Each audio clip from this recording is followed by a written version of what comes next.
근데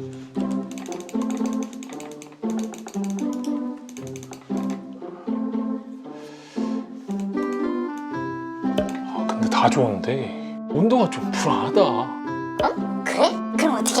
우리 태훈이 형한테 보스라도 넣어달라고 할까? 죄송합니다.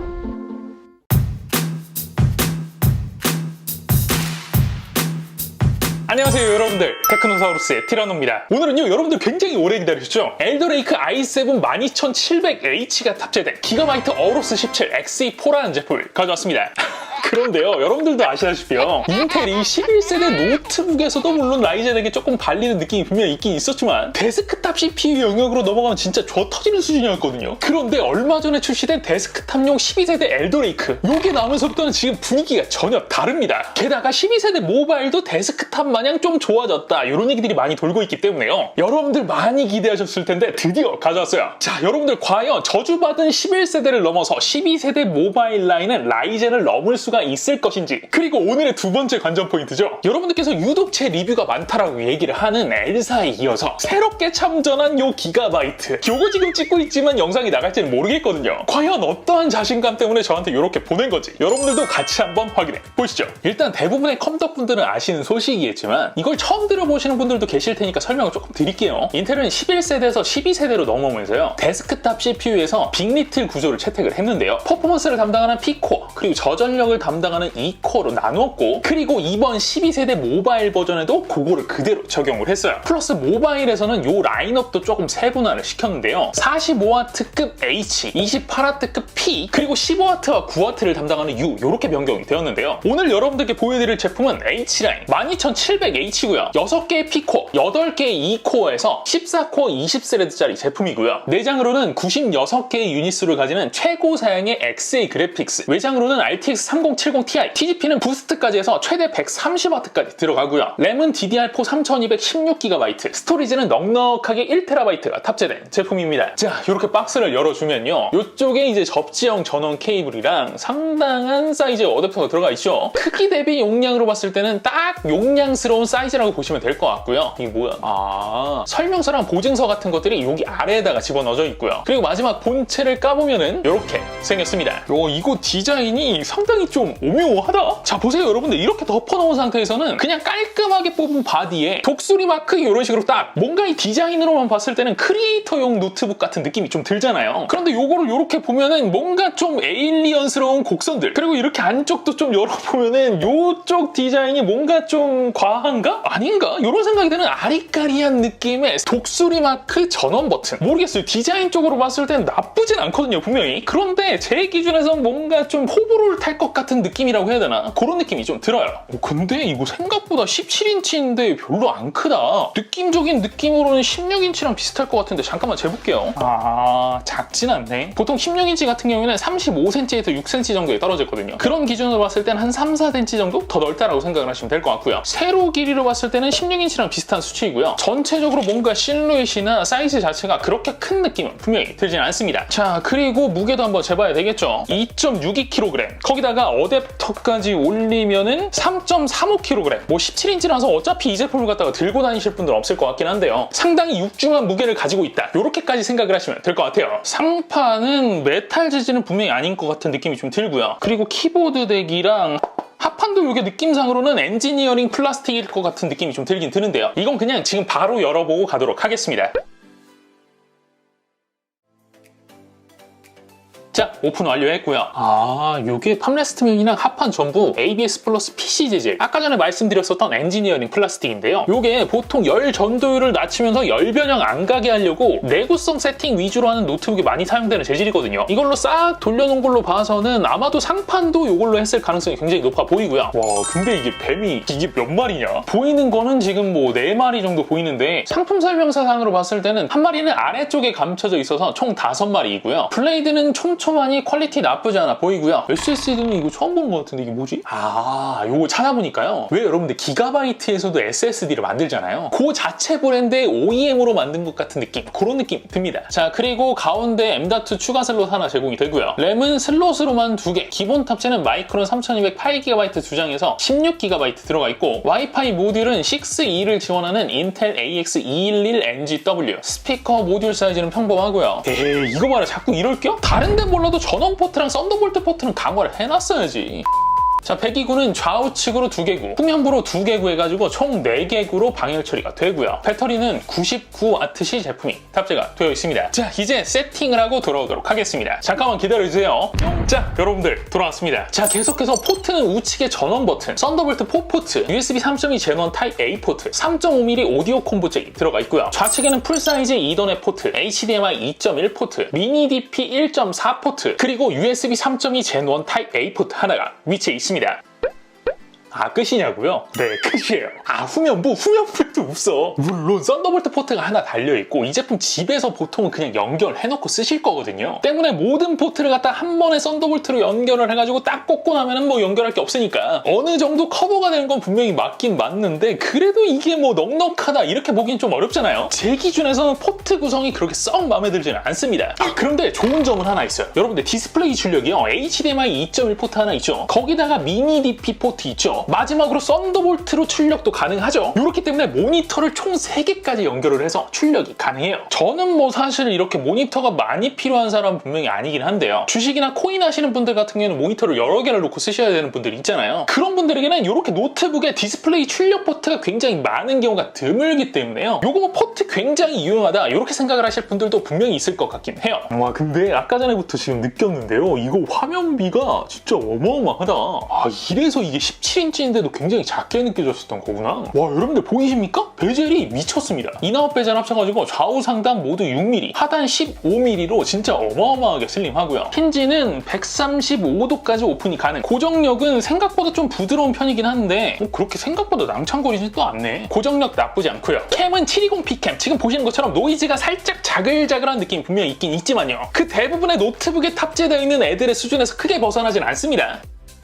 자, 이런 식으로 IR 센서를 이용한 윈도우 헬로우 기능도 지원하고요. 인식률도 지금 보셨죠? 굉장히 빠른 편이에요. 자, 요 다음 차례가 디스플레이 분석이죠. 빠르게 측정을 하고 돌아오도록 하겠습니다. 뿅! 자, 측정을 완료를 했고요. 색역은 sRGB 기준 100%, P3 79% 나오고요. 감마는 2.2, 그리고 색온도는 6600K이기 때문에 사실 뭐 그냥 이대로 쓰시는 게 베스트일 것 같긴 한데, 여기 컨트롤 센터를 이렇게 보시면요. 요게 디폴트 값이 지금 6500K로 잡혀 있거든요. 그런데 요거를 이런 식으로 6000, 5500 이런 식으로 색 온도가 살짝씩 변경이 됩니다. 계속해서 밝기는 100%일 때 350니트, 색 대비나 시야각도 IPS 패널의 일반적인 수준이라고 생각을 하시면 될 것 같고요. 플러스 색 정확도도 그럭저럭 괜찮은 편이고요. 평균 1.39, 최대 4.1, 그리고 요 한계값 이외에는 2를 넘는 값이 단 한 개도 없기 때문에 이만하면은 게임용으로는 충분하다, 나무랄 데 없다, 이렇게 말씀드릴 수가 있을 것 같아요. 다만 여러분들 요 녀석의 스펙을 보셨으면 걱정되는 부분이 딱 한 군데 있을 거예요. 그렇죠, 바로 17인치의 FHD. 아니, 요즘 시대에 휴대폰에도 QHD 패널이 들어가는 마당에 17인치의 FHD? 장난해? 이렇게 생각을 하시는 분들 분명히 계실 것 같긴 하거든요. 그런데 여러분들, 제가 얼마 전에 모니터 영상에서도 이걸 한번 말씀드린 적이 있었는데, RGB 스트라이프 방식의 LCD 패널에서 픽셀 피치, 그러니까 픽셀 하나당 사이즈가 0.3mm를 넘지 않는 경우에는요, 솔직히 막 이게 도트가 막 굉장히 신경 쓰인다, 막 도트가 막 눈에 들어가가지고 불편하다, 가독성에 문제가 있어가지고 글자 못 보겠다, 이런 느낌 거의 들지 않아요. 게다가 여러분들, 얘는 본 목적이 뭐예요? 게이밍 노트북이잖아요. 그러면 여기에서는 해상도보다 더 중요한 게 뭐예요? 그렇죠, 주사율. 그런데 이 녀석의 주사율이 몇이라고요? 120 아니죠. 165 아니죠. 240,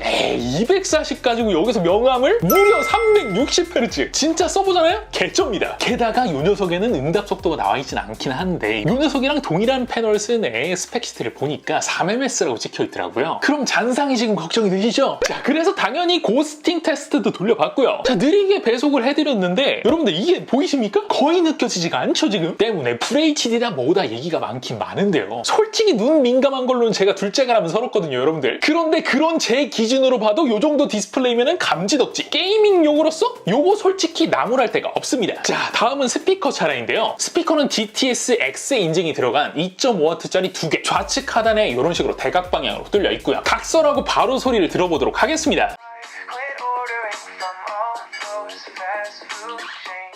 이게 뭐라고 얘기를 해야 되나, 이렇게 얘기하면 긱바에서 되게 싫어할 것 같긴 한데요. 이 녀석 그렇게 스피커가 특별한 느낌은 없습니다. 조금 더 자세하게 설명을 드리자면 해상도는 괜찮은 편인데 전부가 조금 날아가는 듯한 느낌? 그런 느낌이 분명히 좀 들긴 들거든요. 자, 제가 이 녀석들도 비슷한 녀석들끼리 모아가지고 비교 영상을 준비를 해드릴 테니까요. 같이 한번 확인해 보시죠. I've been getting out of bed these past few days. Think it's fair to be proud about it. I've been getting out of bed these past few days. Think it's fair to be proud about it. I've been getting out of bed these past few days. Think it's fair to be proud about it. 자, 다음 보실 거는 입력 장치. 키보드는 풀사이즈 키보드가 제공이 되고요. 특이한 점은 이 보통 우측부와 좌측부의 키 사이즈가 다른 경우가 굉장히 많은데 얘는 지금 키 사이즈가 동일하고요. 그리고 플러스 좀 키캡 사이즈가 좀 작은 편이에요. 그렇죠, 지금 한눈에 보기에도 얘가 훨씬 더 크게 보이죠? 키캡은 플랫형 키캡. 이게 사이즈랑 거리감이 일반적인 느낌은 아니라서 분명히 좀 적응이 필요할 것 같긴 한데 그렇다고 구분감이 나쁜 편은 아니고요. 살짝 뭐랄까 단단하기보다는 쫀득하고 부드러운 키가 그런 느낌을 제공을 해요.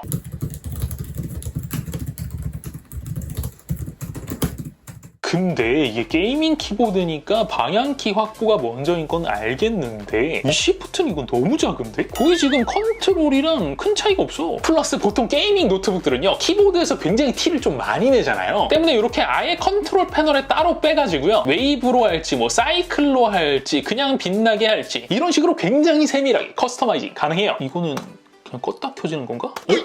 잠깐만 뭐야? 지금 여러분들 이거 보이십니까? FN키를 누르니까 FN키를 눌러서 같이 펑션키를 사용할 수 있는 키들에 불이 지금 쫙 들어와. 와, 세심함 이거 뭐지? 아니 기가바이트가 오 대단한데? 자, 그 다음에는 트랙패드. 트랙패드 위치는 왜 이렇게 잡아놨는지는 모르겠지만 기기에서 센터도 아니고 그렇다고 스페이스바 기준으로도 센터가 아니기 때문에 사용상으로도 불편하고 보기에도 굉장히 불편하고요. 유리막은 분명히 아닌 것 같은데 뭔가 좀 코팅이 분명히 되어 있는 듯한 느낌이 들고요. 사이즈는 뭐 평범한 편이고 낭창거림 없이 짱짱한 편이고요.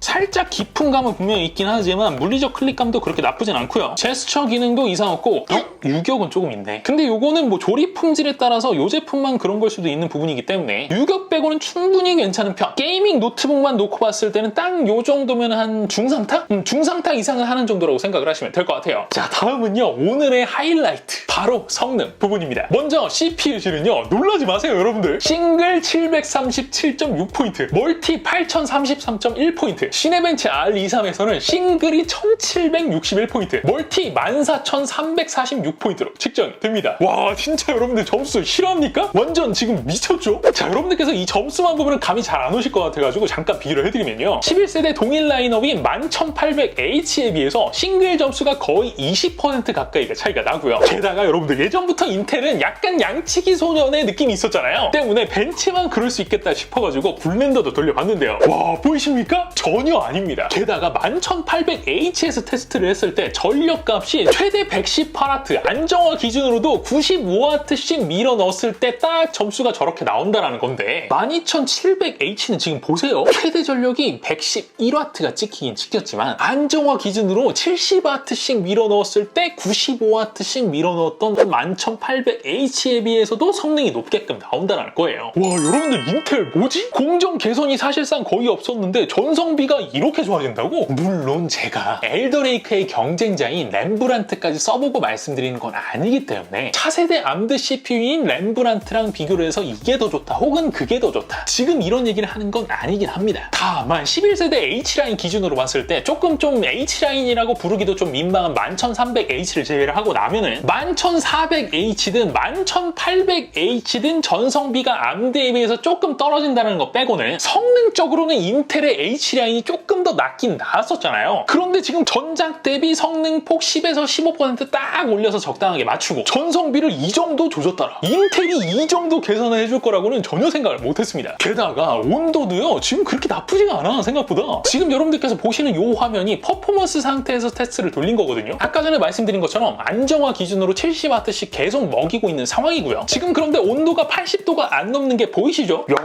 요거는 저한테 다른 분들께서 막 인텔 까다 이런 말씀들 많이 하시던데 저는 늘 말씀드리잖아요. 어디의 편도 아니라고. 이번에 인텔 잘한 것 같아. 이 정도면 충분히 칭찬해줄 만해요. 자 그런데 말입니다. 진짜 이게요 작업용에서는 진짜 어마어마하게 성능이 좋아진 게 맞는데 게이밍에서는요 잘 보세요. 스윗스팟이 원래 이렇게 잡혀서 그런 건지 지난 11세대 때는 CPU가 35에서 한 40W 정도, GPU에 115에서 120W 정도 이렇게 해서 150에서 160 사이 정도 맞추는 게 일반적인 세팅이었는데 얘는요 약간 좀 패턴이 다릅니다. 지금 보시면은 GPU 전력이 105에서 110W 정도 그리고 CPU에 50에서 55W급으로 주면서 조금은 더 CPU에 전력을 투자하는 느낌? 그런 느낌 들어요. 때문에 지금 뭐 벤치 보이시죠? RTX 3070 Ti가 들어가 있음에도 불구하고 파이어 스트라이크나 타임스파이에서 점수가 상당히 좀 낮게 측정이 됩니다. 플러스 소음 수치 자체는 게이밍 노트북의 일반적인 수준. 그런데 문제는요 살짝 좀 음역대가 높은 느낌이라고 해야 되나요? 그런 느낌이 들기 때문에 특유의 좀 휘파람 소리처럼 나는 그 노트북 소음 있잖아요. 그거 싫어하시는 분들께서는 조금은 거슬릴 수도 있을 것 같은 소음이다. 이런 생각이 조금 들기는 했어요. 자 그리고 요거는 테스트 때문에 게임을 한 4-5시간 정도 돌리고 나서 표면 온도를 보여드리는 건데요. 방열구는 난리가 나는 상황이기는 한데 상대적으로 키보드 덱의 표면 온도는 뭐 그런대로 괜찮은 편이죠. 실사용하기에는 전혀 무리가 없는 아주 쾌적한 상태로 유지가 됐습니다. 자 이제 마지막 게이밍 테스트입니다. 사실 이 제품이요 여러분들 아까 전에 제가 타임스파이나 뭐 파이어 스트라이크 점수가 조금 떨어진다는 얘기를 하긴 했지만 그래도 360Hz 디스플레이, 키보드는 안티고스트 NT 롤오버, 넉넉한 스토리지에 무게 생각하지 않고 때려 넣은 굉장히 좋은 방열 성능 플러스 CPU랑 GPU도 12700H의 3070 Ti 정도면은 사실 이 제품 누가 봐도 게이밍용인 거 맞잖아요. 그런데 대체 왜 저는 이렇게 세팅을 했는지 모르겠는데요. 이 녀석 노옵티머스를 지원 안 합니다. 아니 도대체 왜 그랬지? 게다가요 거기까지는 뭐 이해를 합시다. 그럴 수 있다라고 생각을 해봐요. 그래도 RTX 3070 Ti가 달려있기 때문에 기본 까라가 있어서 어디 가서 그렇게 게이밍 성능이 떨어지진 않을 애란 말이에요. 그런데 이 XE 그래픽스가 들어간 H라인의 제품이 처음이라서 그런 건지 이게 옵티머스가 좀 이상해. 자 보세요 여러분들 이렇게 좀 옵션을 주고 열심히 좀 외장 그래픽을 괴롭히면은 프레임 지금 잘 나오죠? 쫙쫙 잘 뽑아집니다. 그런데 이게 360Hz잖아요. 그러니까 360Hz를 좀 경험을 해보자. 그래서 유독 좀 프레임을 최대한 뽑으려고 옵션을 갖다가 좀 타협을 하잖아요. 그렇게 외장 그래픽 활용이 일정 범위 이하로 내려오게 되면은 프레임이 이렇게 60프레임으로 고정되는 현상이 몇몇 게임에서 계속적으로 생깁니다. 아니 인텔이랑 엔비디아 니들 싸웠니? 11세대 UHD 그래픽스부터 이게 뭐야 이게? 자 그리고 이제 게임 플레이를 보여드릴 텐데요. 문제가 안 생기는 애들로만 최상업 그리고 최하업으로 나눠가지고 비교한 영상을 준비를 해놨으니까요. 여러분들 같이 한번 확인해 보시죠.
message. Do not try to leave. Do not try to fight. Do not try to resist. You will be eliminated.